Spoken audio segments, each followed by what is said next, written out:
सभी को जय श्री राधे, जय श्री श्याम, जय श्री राधा वल्लभ। आज हम पुनः उपस्थित हैं एक नई चर्चा के साथ और एक नए पर्व।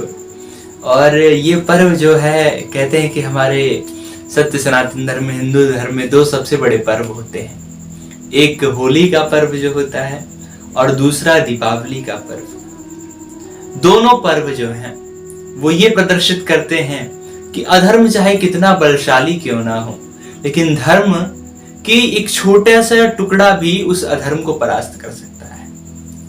अधर्म की सिंधु चाहे कितनी विशाल क्यों ना हो, लेकिन धर्म की एक चिंगारी उस पूरे सिंधु को सुखा सकती है। ये दोनों पर्व प्रदर्शित करते, इस कारण से हमारे धर्म के सबसे बड़े पर्व हैं।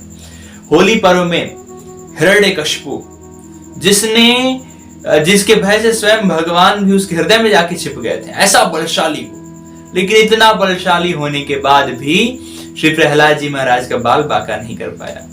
दीपावली में भी वही होता है कि हमारे राम जी रावण को मार करके, जितना बलशाली था, तीनों लोगों को जिसने जीत के रखा था और ग्रहों को, शनि को अपने चरणों के नीचे रखता था, काल को बंधक बना लिया था, ऐसा बलशाली वो। और ऐसे बलशाली शनि को, ऐसे बलशाली काल को, ऐसे बलशाली ग्रह जिनके प्रभाव से व्यक्ति के जीवन में नाना प्रकार के परिस्थितियां आती हैं, उनको अपने वश में जिसने करके रखा था, भगवान ने मानव अवतार लेकर के वानरों की सहायता से उस राक्षस राज रावण का दहन कर दिया, उसका वध किया है, भगवान ने उद्धार किया है। भगवान ये दिखाना चाह रहे कि देखो रावण कितना बलशाली, उसके पास जो सेना थी, एक एक जो उसके सैनिक थे, वो एक एक सैनिक कई कई देवताओं को परास्त कर चुके थे, बहुत प्रबल सैनिक थे, ऐसे नहीं साधारण सैनिक। लेकिन भगवान ने कहा भले ही रावण के पास दुनिया की सबसे प्रबल सेना क्यों ना हो, लेकिन यदि वो अधर्म के पक्ष में है तो उसको एक वानर की सेना लेकर के, यद्यपि प्रभु तो भगवान ही है, लेकिन भगवान ने जो लीला प्रदर्शित की, भगवान कभी स्वयं को भगवान नहीं बोले रामावतार में, बोले कि एक साधारण सा मानव आएगा और वो वानरों की सेना लेकर। वानर को इतने बलशाली नहीं माने जाते हैं, वैसे वानर भी कौन थे? श्री हनुमान जी महाराज, हमारे श्री अंगद जी महाराज, श्री सुग्रीव जी, और रीछ कैसे थे, श्री जामवंत जी जैसे, जिनके एक घूसा से रावण बेहोश हो गया। तो ये साधारण नहीं थे, लेकिन जो अन्य सेना थी वानरों की, तो वानर को ऐसे बलशाली जीव नहीं माने जाते।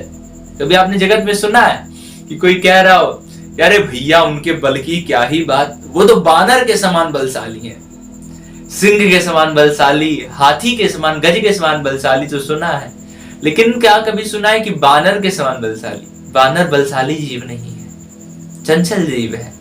लेकिन उन चंचल जीवों को, जो इनकी वृत्ति इतनी चंचल है कि कभी इधर बगते हैं, कभी उधर बगते हैं, कोई भी चीज देख लो उसके प्रति लपक पड़ते हैं, भगवान ने कहा कि कोई बात नहीं, ऐसे चंचल बंदरों को भी मैं एक संयुक्त करके समुद्र पे सेतु बांध करके राक्षस राज रावण का वध करके मैं वापस लौटा। तो ये दीपावली उसी का पर्व है। जब भगवान अयोध्या आए तो सबने दीप जला करके भगवान का स्वागत किया है। दीपावली से पहले आता है धनतेरस। धनतेरस के दिन भगवान का एक अवतार हुआ है, धन्वंतरी अवतार। ये धन्वंतरी अवतार आज के, मतलब जो धनतेरस का दिन आ रहा है, श्री कार्तिक मास, जो शुभ परम शुभ मास है वैष्णवों के लिए, सभी के लिए परम शुभ मास है, उसके कृष्ण पक्ष की त्रयोदशी तिथि को भगवान ने, जब समुद्र मंथन हुआ था, तो धन्वंतरी अवतार ग्रहण किया था। समुद्र मंथन की कथा आप सभी जानते हैं। उस समय जब दुर्वासा जी ने इंद्र को श्राप दे दिया, तो इंद्र दैत्यों की सहायता से समुद्र मंथन किए हैं। और अमृत लेकर के प्रकट कौन हुआ है? अमृत लेकर के तो भगवान ही प्रकट होते हैं, क्योंकि अमृत अमर करने वाला है। और अमर कौन कर सकता है? जो मृत्यु को अपने वश में करके रखा हो, और भगवान के वश में तो मृत्यु है ही। मृत्यु शरति मद भयात, भगवान कहते हैं माता देवहूति से, भगवद गीता जी में भी कहते हैं कि मृत्यु मेरे भय से चलती है। तो अमर भी वही कर सकते हैं जो मृत्यु के भय से मुक्त कर सकते हैं। जिसके भय से मृत्यु भयभीत हो, वही मृत्यु के भय से आपको अभय प्रदान कर सकते हैं, वे हैं भगवान।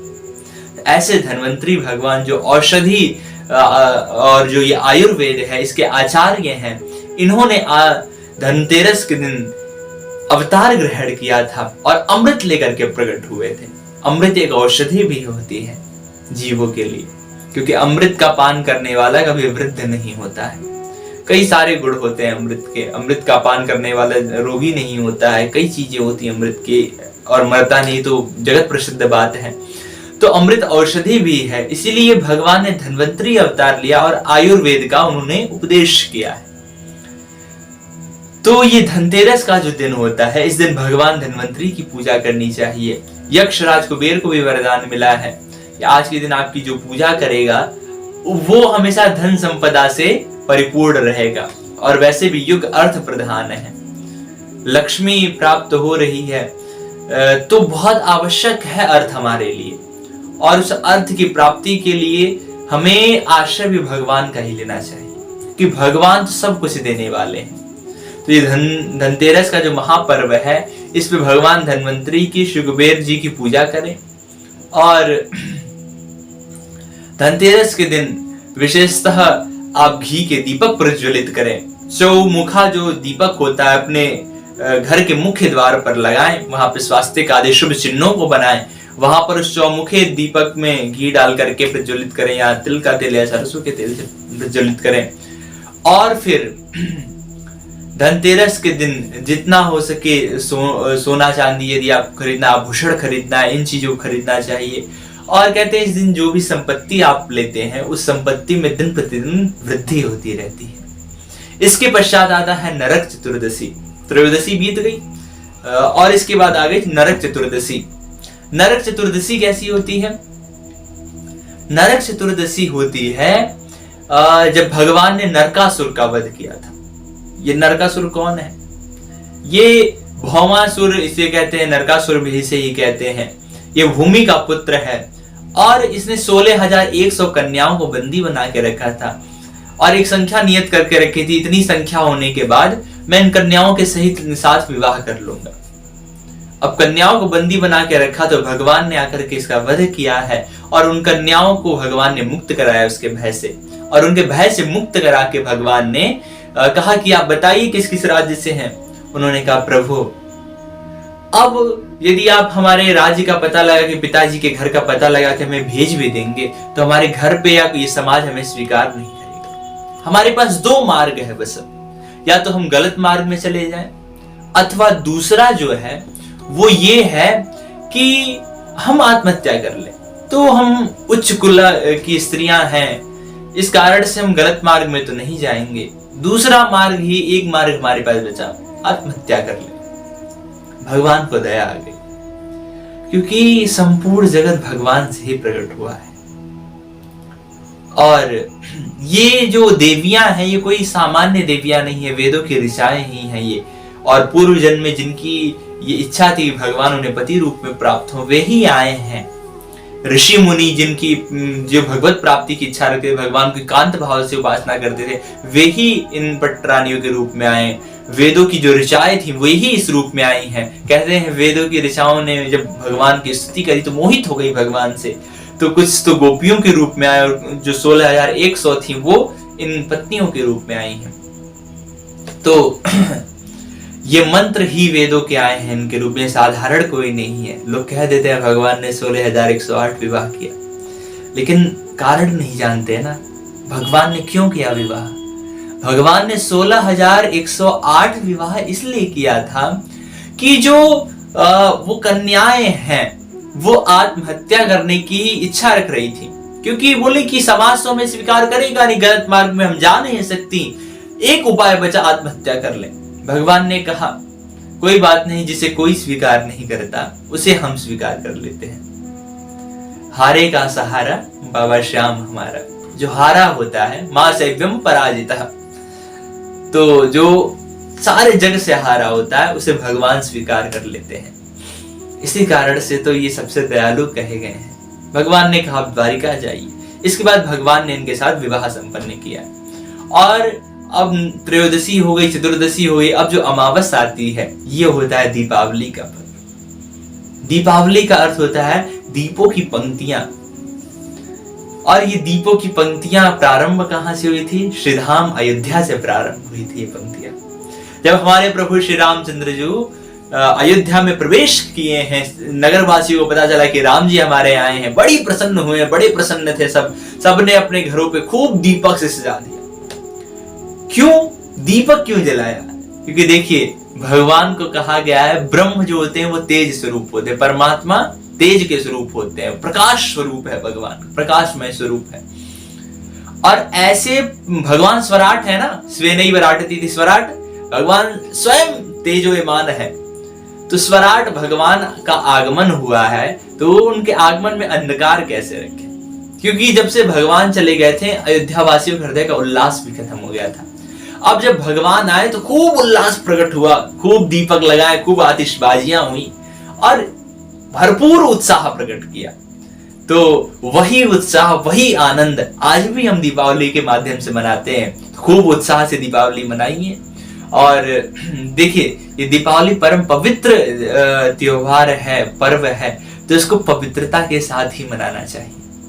होली, दीपावली बड़े पवित्र पर्व हैं, इनमें अपवित्रता का यदि प्रवेश हो जाए तो वो गलत हो जाता है। इसलिए निवेदन यही है कि बड़ी पवित्र भाव से और बड़ी पवित्रता के सहित इस पर्व को मनाएं।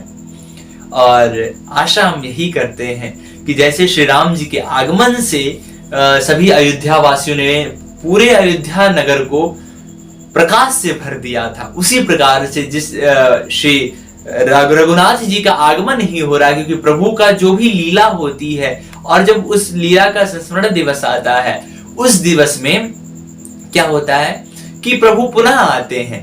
तो निवेदन यही है कि प्रभु ये हमारे हृदय तो अयोध्या है और इस हृदय में आप आगमन करिए। अब भगवान आ रहे तो दीपक हमें भी जलाना है। दीपक कौन सा जलाना है हृदय में?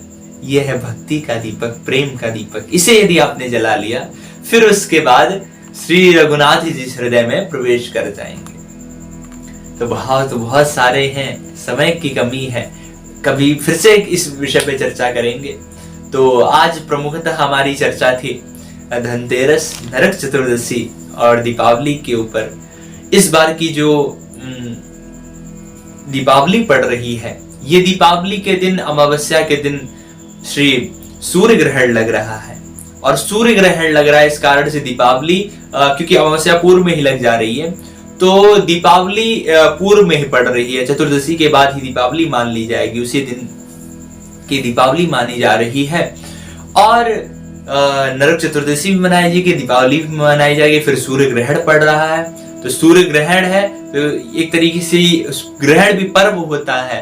तो कई सारे पर्व एक साथ पड़ रहे। पहले दीपावली में आप भरपूर पूजन करिए, फिर ग्रहण आ गया, ग्रहण में पूजन करिए, और फिर उसके बाद आ जाता है पर्व, प्रतिपदा आ जाती है। उस दिन तो विद्यार्थियों की मौज होती है कि उसी दिन माता पिता आज्ञा देते, बेटा आज नहीं पढ़ना है।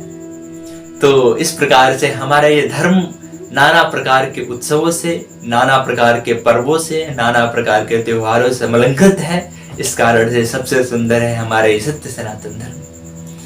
तो अभी यद्यपि आया तो है नहीं वो पर्व, लेकिन पंचदिवसीय प्रारंभ हो जाती है एकादशी से, तो उससे पूर्व ही हम आपको बहुत बहुत शुभकामनाएं प्रदान करते हैं और भगवान से निवेदन करते हैं कि हे प्रभु, आप सभी जितने भी हमारे भारतवर्ष के राष्ट्र निवासी हैं, देशवासी हैं, और बस भारतवर्ष के नहीं जितने पृथ्वीवासी हैं, उन सभी के जीवन में हर्षोल्लास भरें, अपने चरणों की भक्ति प्रदान करें और प्रमुखतः धर्म पे दृढ़ता प्रदान करें।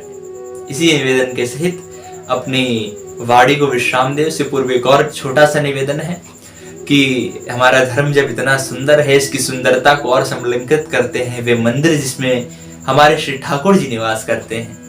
और वे मंदिर इस भारतवर्ष के कोने कोने में है, और कई मंदिर बड़े प्राचीन होते हैं लेकिन उनके विषय में कोई जानता नहीं।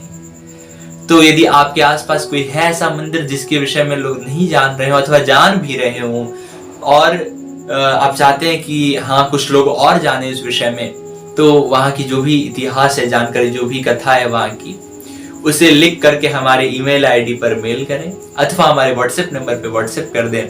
हम शीघ्र अतिशीघ्र प्रयास करेंगे कि उस स्थान के विषय में एक वीडियो बनाएं और वहाँ की संपूर्ण जानकारी आप तक पहुँचाएं। इसी के साथ सभी को जय श्री राधे, जय श्री श्याम, जय श्री राधा वल्लभ।